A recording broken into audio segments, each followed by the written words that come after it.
The year was 2247, and humanity had finally joined the stars. The Galactic Communion welcomed Earth into their alliance of 47 spacefaring species.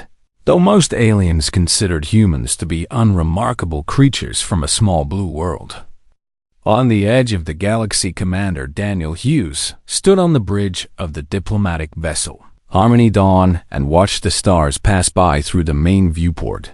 He was 42 years old, with gray appearing at his temples and calm brown eyes that rarely showed emotion. The ship carried delegates from 12 different species to the neutral world of Kalora for a peace summit, and humans have been assigned to handle logistics and translation software. It was not a glamorous job, but Hughes never complained. Lieutenant Karen Price sat at the communications console nearby and monitored the chatter between the convoy ships. She was 34, with short dark hair and a reputation for staying calm even in the worst situations.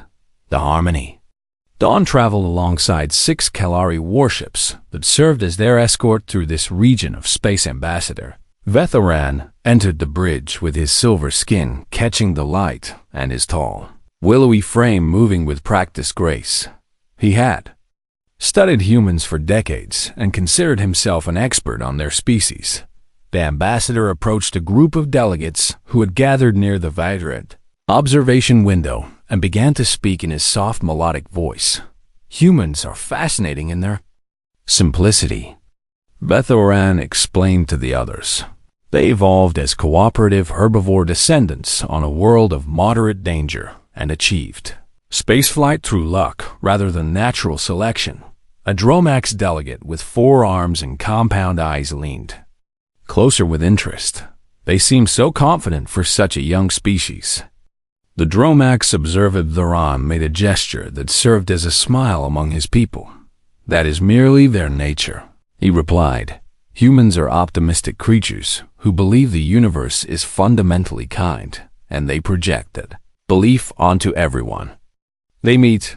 Commander Hughes heard every word, but his expression did not change. Lieutenant Price glanced at him and noticed a slight tightening of his jaw, but said nothing. She had served with Hughes for 5 years and knew when to stay quiet. High Sentinel Draxmol commanded the Kalari escort fleet from his flagship, and he shared the ambassador's assessment of humanity. The tall military commander had fought in 3 wars and considered humans to be pleasant, but ultimately useless in any real conflict. He kept them in the center of the formation, where they would be protected from any potential threats. The convoy had been traveling for 6 days when they finally entered the Kalora system. Hughes watched the scanners as the ships moved past the outer planets and headed toward the summit location. Everything seemed peaceful and quiet then. The long-range sensors detected an anomaly, Commander, Lieutenant Price said with sudden tension in her voice.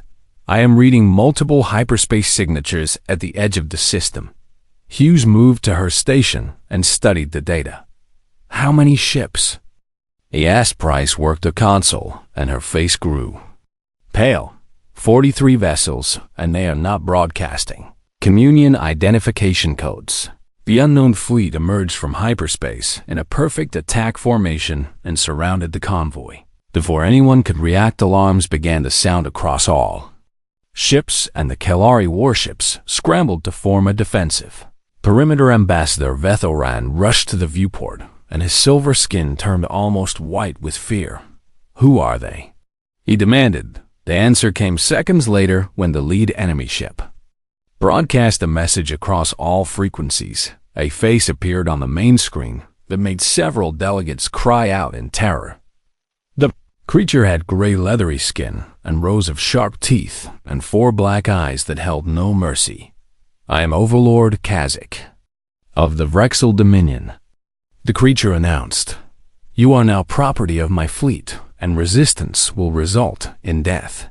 Commander Hughes recognized the name from historical records. The Vrexel had been exiled from the Communion centuries ago for practicing slavery on a massive scale. They captured other species and sold them as livestock across the dark regions of the galaxy. Everyone believed they had disappeared into the void, but now they had returned. Kalari warships opened fire, but the Vrexel fleet was ready energy. Weapons tore through shields and hull plating, and 2 escort vessels exploded within the first minute of combat. High Sentinel Drax Mole shouted orders from his flagship, but panic had already spread through his crews. The Kalari were excellent warriors when they had time to prepare, but they had never faced a surprise attack of this magnitude. Ambassador Vethoran grabbed the arm of Commander Hughes. "We must surrender," the ambassador pleaded. "They will take us as slaves, but at least we will survive." Hughes looked at the ambassador, and something shifted behind his eyes. "No," he said in a voice that had dropped to a cold, measured tone. The single word made Vethoran release his grip and step backward. Lieutenant Price noticed the change in her commander and felt a strange chill run down her spine. She had seen Hughes handle dozens of crises over the years, but she had never seen him like this. His posture had changed and become more rigid, and controlled. His breathing had slowed to a steady rhythm. His pupils had dilated slightly, as if he was seeing everything with new clarity. Price looked around the bridge and realized that every human aboard was undergoing the same transformation. The young ensign at navigation had stopped trembling and now sat perfectly still with his hands steady on the controls. The security officer near the door had shifted his weight to the balls of his feet, and his hand rested near his sidearm. Even the civilian translator in the corner had grown quiet, and watchful Ambassador Vethoran did not understand what he was witnessing. "Commander Hughes," he said carefully, "why are you not afraid?" Hughes turned to face the ambassador, and Vethoran felt his heart begin to race. There was something ancient and cold behind those human eyes, now something that had been sleeping for a very long time. "Fear is a tool," Hughes replied in that same cold voice. "Right now it belongs to them." He turned to Lieutenant Price and gave a single nod.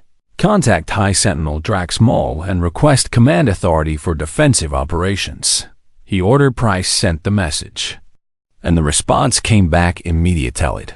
Drax Mole was too overwhelmed to argue and granted Hughes full tactical control. Commander moved to the center of the bridge and began issuing orders with terrifying precision. Lieutenant Price broadcast a jamming signal on their coordination frequencies. He said, "Ensign Morris, bring us about to heading 27 Mark IV and prepare for combat maneuvers." Ambassador Vethoran watched in confusion. "This is a diplomatic vessel," he protested. "You have no weapons to fight with." Commander Hughes looked at the ambassador and allowed a small, cold smile to cross his face. "Human engineers retrofitted this ship before departure," he explained. "We installed concealed weapon systems in the cargo bays and reinforced the hull with military-grade plating." The ambassador stared at him with disbelief. "But why would you do such a thing?" he asked. "The Communion has been at peace for centuries." Hughes turned back to the viewport where Vrexel ships were tearing through the Kalari escort. "Humans have a saying, Ambassador," he replied. "Hope for the best, but prepare for the worst." He pressed a button on his command chair, and hidden panels slid open across the hull of the Harmony. Dawn weapon turrets emerged from their concealed positions and locked onto the nearest enemy vessel. "We never truly trusted the piece of space," Hughes added quietly, "and now you will see why." The bridge of the Harmony Dawn had transformed into a command center of cold efficiency. Commander Daniel Hughes stood at the center and directed the battle with a calm that unnerved every alien watching. The concealed weapons of the diplomatic vessel opened fire and caught 3 Vrexel ships completely by surprise. Explosions bloomed in the darkness of space as enemy shields failed under the unexpected assault. "Maintain fire on the lead attack group," Hughes ordered without raising his voice. "Ensign Morris, execute evasive pattern Delta and keep us between the enemy and the civilian transports." The young ensign responded instantly, and his hands moved across the controls with precision that seemed almost mechanical. Ambassador Vethoran stood near the rear of the bridge with the other alien delegates and watched the humans work. Something was deeply wrong with what he was seeing. The Kellari had always been considered one of the finest warrior species in the Communion, but their crews were falling apart under pressure. Officers shouted contradictory orders, and gunners missed shots they should have made easily. Fear had infected their ranks like a disease, but the humans showed no fear at all. Lieutenant Karen Price coordinated communications between all remaining friendly vessels, and her voice never wavered. She acknowledged damage reports and casualty counts with the same steady tone she used for routine traffic updates. A Pelian delegate with feathered skin approached Vethoran and whispered in a trembling voice, "What is happening to them?" The Pelian asked. "They've become like machines." Vethoran shook his head slowly and tried to understand. "I do not know," he admitted.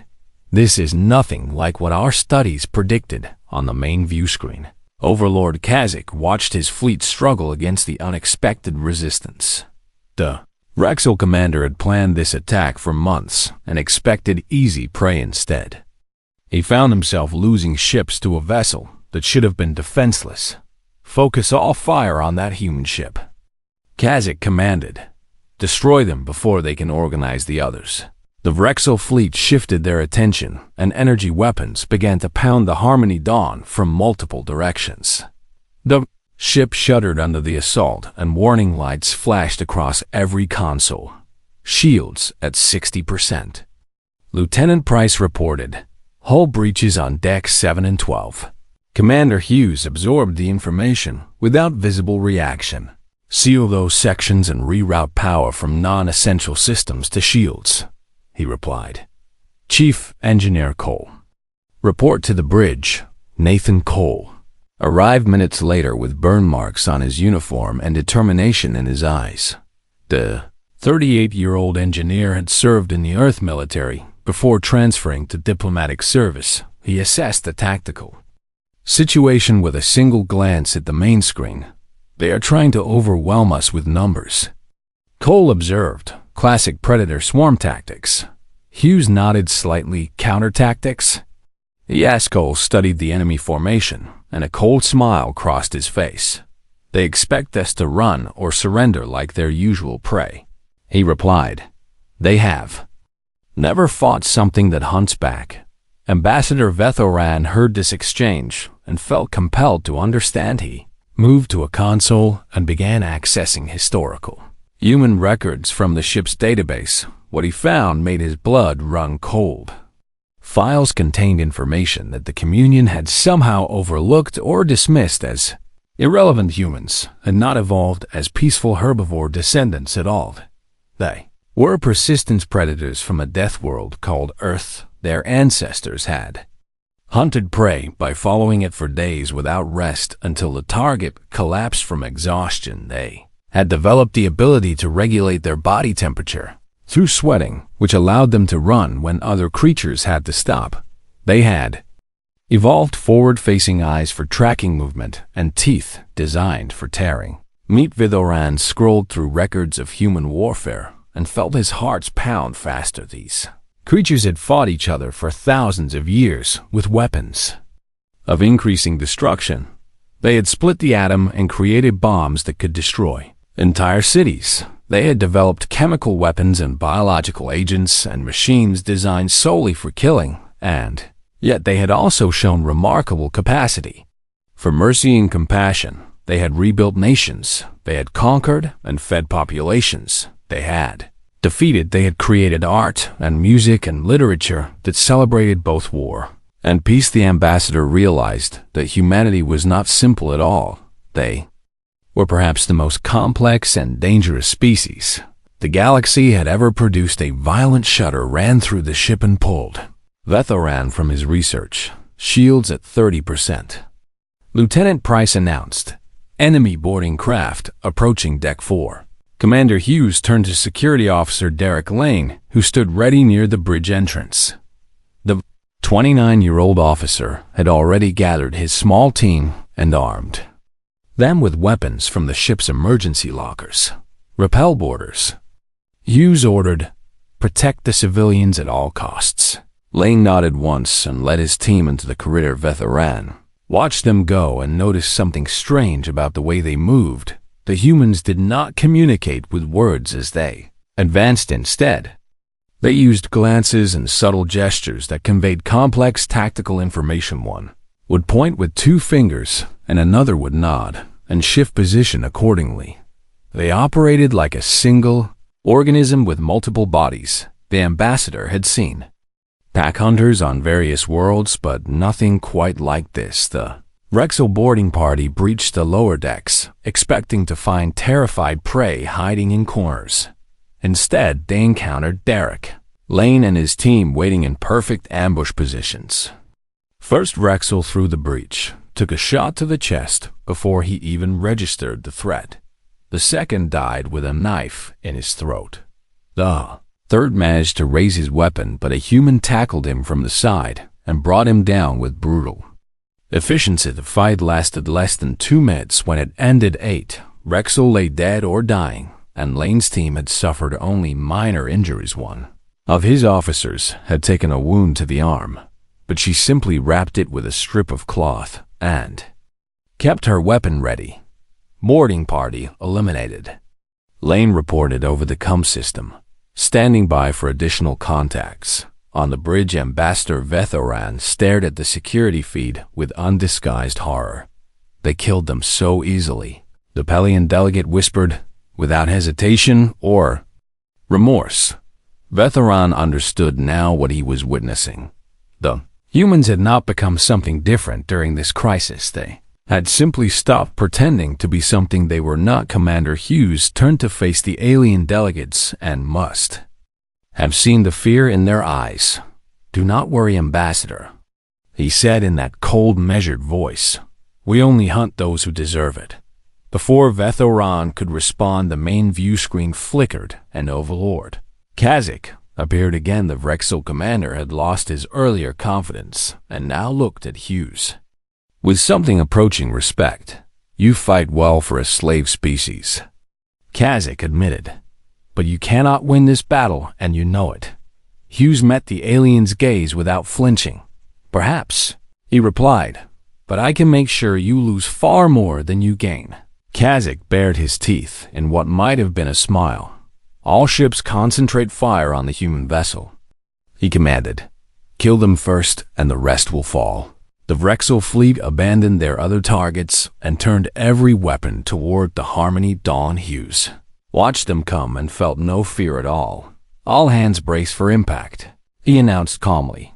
"This is about to get interesting." The Harmony Dawn shook violently as 40 Rexel warships unleashed their combined firepower. Sparks erupted from consoles across the bridge, and the lights flickered before emergency power kicked in. Commander Daniel Hughes gripped the railing and kept his balance while others stumbled. "Shields have failed," Lieutenant Karen Price reported through the chaos. "Multiple hull breaches on decks 2 through 6, and we have fires spreading in engineering." The alien delegates huddled together near the back of the bridge, and several of them had begun to weep. They believed death was coming for them all. Hughes assessed the tactical display and calculated their remaining options. The Kalari escort had been reduced to 3 functional warships, and they were too damaged to provide meaningful support. Civilian transports scattered in all directions and hoped to escape while the Rexel focused on the Harmony Dawn. "Ensign Morris, bring us to heading 18 Mark II. Hughes ordered, "Take us directly at the enemy command ship." The young ensign hesitated for just a moment. "Sir, that will take us through the center of their formation," he replied. "I know," Hughes said simply. Morris swallowed hard and entered the course. The Harmony Dawn surged forward and plunged into the heart of the Rexel fleet. Enemy ships scattered to avoid collision, and their concentrated fire became disorganized. It was exactly what Hughes had planned. "All weapons target the nearest vessels as we pass," he commanded. "Make every shot count." The diplomatic vessel had never been designed for this kind of combat, but the humans aboard made it work through sheer determination. Weapon turrets tracked targets, and fired with precision that surprised even their operators. Two more Vrexel ships fell as the Harmony Dawn carved a path toward Overlord Kazac's command vessel in the medical bay. Dr. Patricia Walsh worked with steady hands despite the chaos around her. The 45-year-old physician had set up emergency triage stations and organized the medical staff with military efficiency. Wounded crew members from multiple species arrived in a constant stream. A Kelari officer with severe burns across his chest lay on the nearest table. Walsh assessed his injuries and began treatment without any hesitation. "Hold him still," she ordered her assistant. "I need to stabilize the tissue before it deteriorates further." Ambassador Vethoran had left the bridge to help with the wounded and now watched the human doctor work. Walsh's hands moved with practiced skill and her face showed intense concentration, but no panic. She treated the alien officer with the same care she would have given a human patient. "You seem very calm," Vethoran observed quietly. Walsh glanced at him and continued her work. "Panic does not help my patients," she replied. "Fear is a luxury I cannot afford right now." The ambassador nodded slowly and began to understand something important. Humans did not lack fear entirely. They simply possessed the ability to set it aside when duty demanded it. It was a skill that most species never developed because they never needed it. On the lower decks, Chief Engineer Nathan Cole fought to keep the ship alive. Fire suppression systems had failed in 3 sections, and plasma was leaking from damaged conduit. Skull moved through the chaos with burns covering his arms and smoke filling his lungs.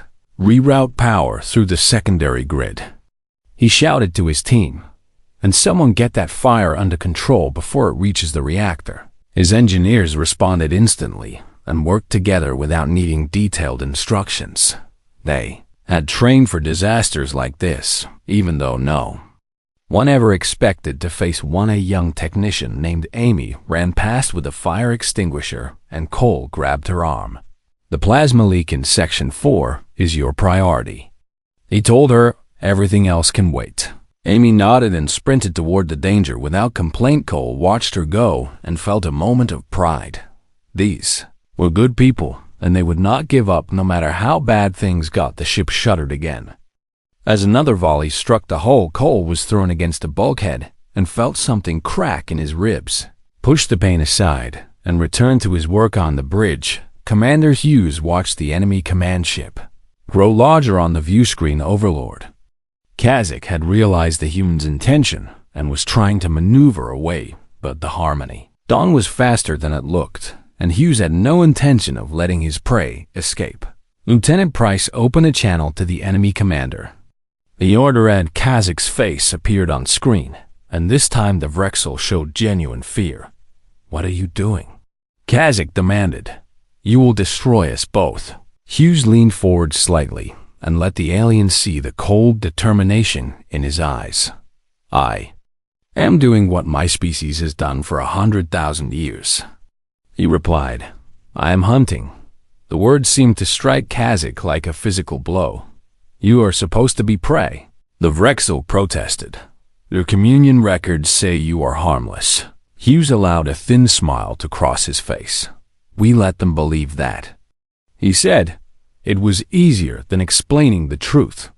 Ambassador Vethoran had returned to the bridge in time to hear this exchange, thought about everything he had learned in the past hour, and finally understood the magnitude of his mistake. The Communion had studied human art and philosophy and social structures. They had noted humanity's emphasis on cooperation and peace and diplomacy. They had concluded that humans were gentle creatures who had stumbled into spaceflight by accident, but they had ignored the other half of the equation: the wars, and the weapons and the predator instincts that lurked beneath the civilized. Surface humans had spent centuries learning to control their violent nature. They had built societies and laws and moral codes to keep the darkness contained, but they had never eliminated it entirely. They had simply chosen when to let it out. Lieutenant Price looked up from her console with sudden hope in her eyes. "Commander, I am detecting 3 hyperspace signatures." at the edge of the system.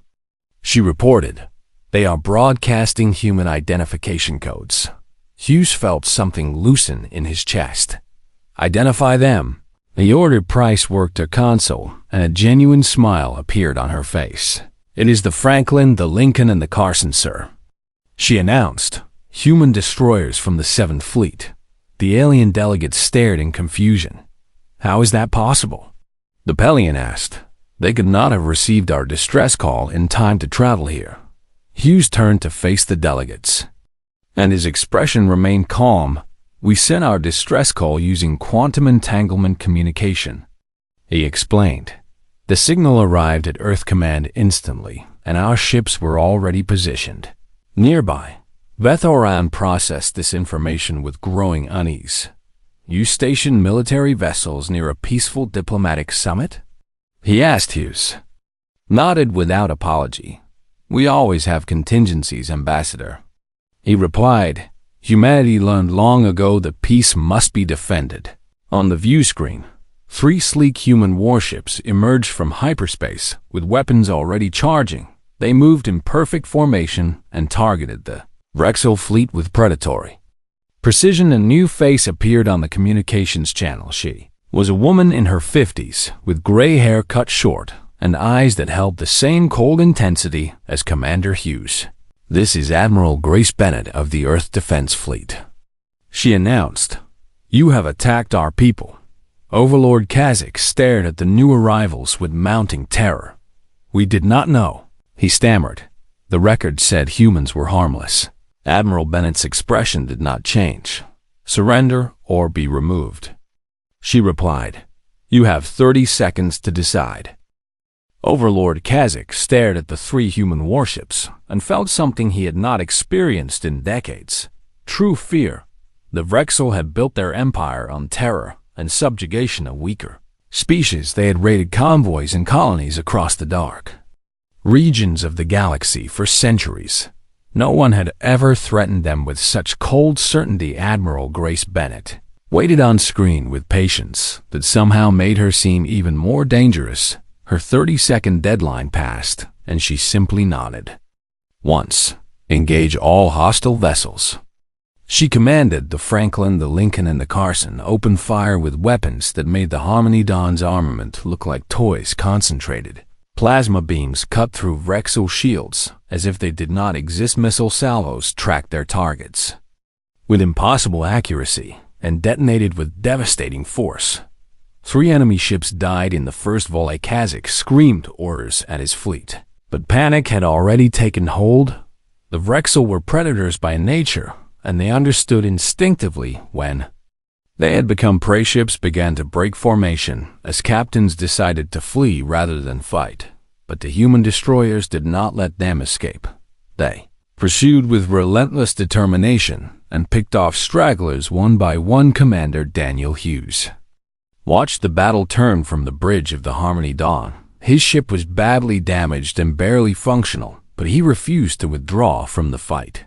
"Target the nearest enemy vessel and fire everything we have left," he ordered. Lieutenant Karen Price hesitated for just a moment. "Sir, our weapons are down to 20% capacity," she reported.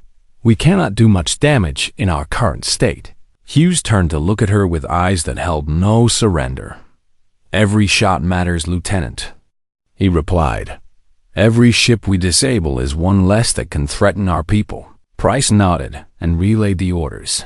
The Harmony Dawn continued to fight even as fires burned through her lower decks. Ambassador Vethoran watched the humans around him and felt a strange mix of emotions, fear and admiration, and something close to awe. These creatures had been pushed to the edge of destruction, but they refused to break. A massive explosion rocked the ship and sent everyone tumbling. When Vethoran regained his feet, he saw Lieutenant Price lying on the deck with blood streaming from a wound on her head. She had been struck by debris from a shattered console. Commander Hughes reached her in seconds and knelt beside her.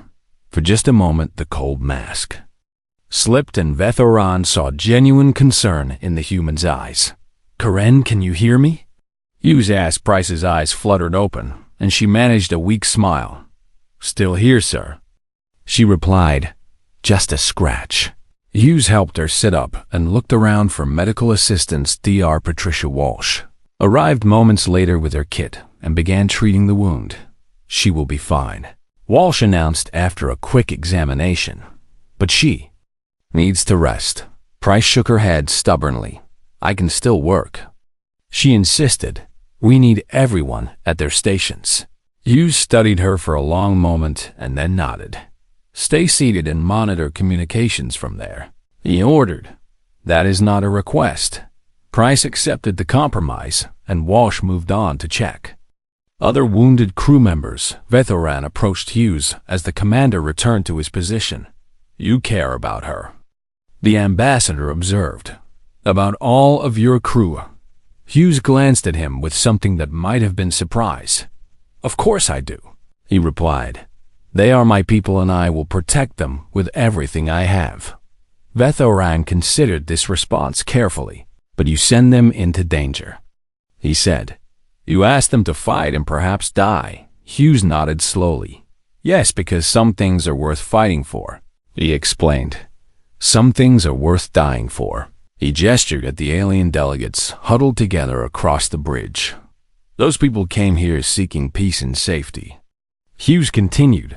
The Vrexel would have taken them as slaves and sold them to the highest bidder. His voice hardened with cold fury. I will not allow that to happen. On the view screen, Admiral Bennett's fleet had reduced the Vrexel armada to less than half its original strength. Enemy ships burned and drifted through space as human weapons found their marks. But Overlord Kazac's command vessel still survived, and he was making a desperate run for the edge of the system. The Vrexel leader hoped to reach hyperspace and escape before the humans could catch him. Admiral Bennett had other plans. Carson pursued the enemy flagship. She commanded, do not let them escape. The destroyer Carson broke formation and accelerated after Kazak's ship was faster than the Vrexel vessel and began closing the distance rapidly. Kazak watched his sensors and realized he would not make it. All ships cover my retreat, he ordered frantically. Buy me time to reach the jump point. His remaining captains hesitated. They had watched the humans tear through their fleet with terrifying efficiency. None of them wanted to die for a leader who was abandoning them. It was I command, Kazak screamed. I am your overlord. One by one, his ships turned to engage the pursuing humans. They fought bravely, but hopelessly against enemies who simply would not stop. The Carson destroyed 2 more Vrexel vessels without slowing its pursuit on. The Harmony Dawn, a young ensign named Tommy, looked up from his console with excitement. Sir, the enemy flagship's engines are damaged, he reported. They are losing speed. Hughes allowed himself a small nod of satisfaction. Admiral Bennett, the target is wounded, he transmitted, requesting permission to join the hunt. Bennett's voice came back with approval. Permission granted, Commander. She replied, finish what you started. Hughes turned to Ensign Morris.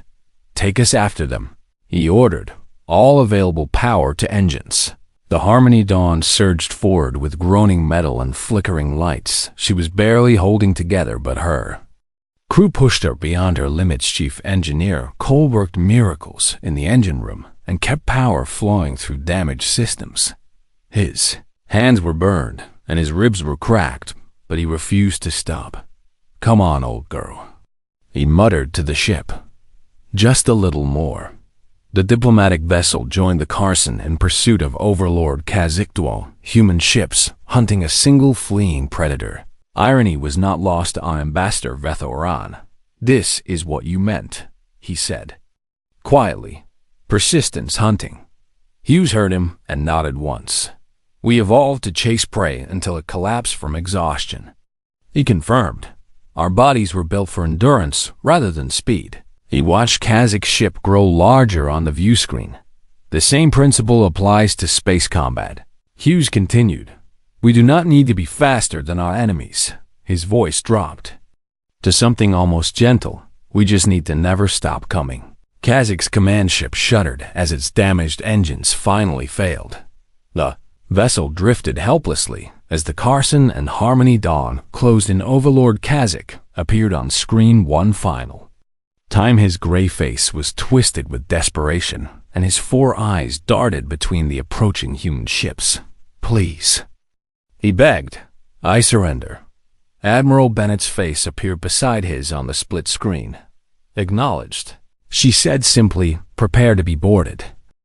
The battle was over. Wreckage from 31 Vrexel warships drifted through the Calora system. The remaining enemy vessels had either surrendered or fled into hyperspace. Admiral Grace Bennett's fleet secured the area while rescue operations began. For survivors, Commander Daniel Hughes stood on the bridge of the Harmony Dawn and watched the cleanup through tired eyes. His ship had survived, but barely. Chief Engineer Cole reported that they would need months of repairs before flying again. Lieutenant Karen Price sat at her console with a bandage wrapped around her head and continued to coordinate communications. She had refused to leave her post even when D.R. Walsh ordered her to rest. The alien delegates gathered near the main view screen and whispered among themselves. They had witnessed something that would change their understanding of humanity forever. Ambassador Vethoran approached Commander Hughes with slow, careful steps. "I owe you an apology," the ambassador said quietly. "I underestimated your species, and that mistake nearly cost us all our lives." Hughes turned to face him with an expression that had softened slightly from its earlier coldness. "You believed what we allowed you to believe," he replied. "Humanity has learned that appearing harmless can be a useful advantage." Vethoran nodded slowly. "But why hide your true nature?" he asked. "The Communion would have respected your strength." Hughes considered the question for a long moment. "Because strength without wisdom is dangerous," he finally answered. "We wanted to prove that humans could be trusted before we revealed what we were capable of." The ambassador absorbed this with growing understanding. "You tested us," he realized. "You wanted to see if the Communion would accept you as peaceful partners." Hughes neither confirmed nor denied this interpretation. On the view screen, a shuttle departed from the Carson and headed toward Overlord Kazakh's captured command ship. Admiral Bennett had decided to board the vessel personally and accept the Vrexel surrender. Her face appeared on the communications channel minutes later. "The enemy commander has been taken into custody," she reported. "All surviving Vrexel are being processed as prisoners." Hughes acknowledged the message with a brief nod. "What happens to them now?" he asked. Bennett's expression remained stern, but not cruel. "They will face justice before the Galactic Communion," she replied. "Their crimes are well documented, and the evidence is overwhelming." Vethoran stepped forward with a question that had been troubling him. "Why did you accept their surrender?" he asked the admiral. "You could have destroyed them completely." Bennett studied the alien ambassador for a long moment. "Because mercy is a choice," she answered. "And choosing mercy when you have the power to destroy is what separates civilization from savagery." She paused, and her eyes seemed to look at something far away. "Humans have done terrible things throughout our history," Bennett continued. "We have waged wars and committed atrocities that shame us to this day." Her voice hardened with determination. "But we have also learned from those mistakes, and we try to be better than we were." Vethoran thought about everything he had witnessed over the past hours, the cold efficiency of human combat, the protective fury that drove them to risk everything for strangers, the mercy they showed to defeated enemies. "You are apex predators who chose to be kind," he said softly. Bennett allowed a small smile to cross her weathered face. "That is perhaps the most accurate description of humanity I have ever heard," she admitted. 3 days later, the Galactic Communion convened an emergency session on Kalar Era Presentness. From all 47 member species gathered to discuss the events and their implications. Ambassador Vethoran had been asked to deliver a new assessment of humanity. He stood before the assembly with nervous energy he could not quite suppress. "Distinguished colleagues, I come before you today to correct a grave error in our records," he began. For decades, we have classified humans as harmless, cooperative, herbivore descendants. He paused and looked around the chamber. This assessment was wrong. A murmur rippled through the assembled delegates. Humans are apex predators. Vethoran continued. They evolved on a death world where survival required both physical endurance and social cooperation. He activated a display showing human evolutionary history. Their ancestors hunted prey across vast distances and worked together in packs to bring down creatures much larger than themselves.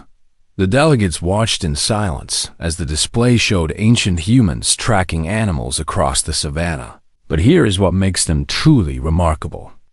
Vethoran said, they developed a capacity for compassion alongside their predator instincts. He changed the display to show human art and music and acts of kindness. Humans protect the weak and show mercy to the defeated and build societies based on cooperation rather than domination. A Dromax delegate raised one of his 4 hands. Should we fear them? He asked. They have demonstrated that they could destroy any of us if they chose. Vethoran considered the question carefully before answering. Fear them only if you threaten what they love. He replied. The Vrexel attacked a convoy carrying innocent beings, and the humans responded with everything they had. He looked directly at the Dromax delegate. But they also showed mercy when the enemy surrendered, and that tells us everything we need to know. The chamber fell silent as the delegates processed this information. Finally, the communion speaker rose to address the assembly. It seems we must update our relationship with humanity, she announced. They have proven themselves to be formidable allies, and we would be wise to treat them as such. 2 weeks later, the Harmony Dawn finally departed. Kalora, for the long journey back to Earth, most of her crew had transferred to other vessels, but Commander Hughes and Lieutenant Price remained aboard. They stood together on the observation deck and watched the stars pass by. Do you think we scared them? Price asked quietly. Hughes considered the question with his characteristic thoughtfulness. Probably, he admitted, but sometimes fear is necessary. Price touched the bandage still wrapped around her head. The ambassador said something interesting to me before we left, she mentioned. He said humans are the most dangerous species in the galaxy because we choose our prey. Hughes nodded slowly. He's not wrong, he replied. Most predators hunt by instinct and cannot control their nature. He turned to look at Price with eyes that had warmed considerably since the battle. But humans decide who deserves to be hunted and who deserves to be protected. Price smiled despite the lingering pain from her wound. Good thing we decided to protect them, she said. Hughes looked back at the stars and thought about everything humanity had hidden from the galaxy. The wars and weapons and predator instincts that lurked beneath their civilized exterior. They had spent centuries building a reputation as peaceful explorers and friendly diplomats, but now the truth was out. Humanity spent a long time pretending to be sheep. He said quietly, perhaps it was time the wolves showed their teeth. Price leaned against the viewport and watched a distant nebula glow with purple and gold light. What do you think happens now? She asked. Hughes allowed himself a rare, genuine smile.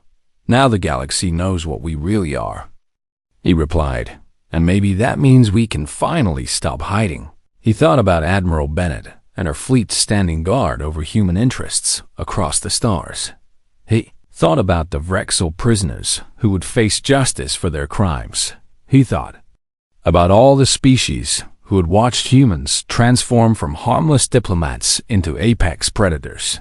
We showed them mercy today, Hughes continued, but we also showed them strength. He turned to face Price with determination in his eyes. And that combination is the most human thing of all. The Harmony Dawn continued her journey through the void, battered and scarred, but unbroken, just like the species that had built her, just like the crew that had fought for her. And somewhere in the darkness of space, the other species of the galaxy looked toward Earth with new understanding. The humans were awake now, and the universe would never be the same.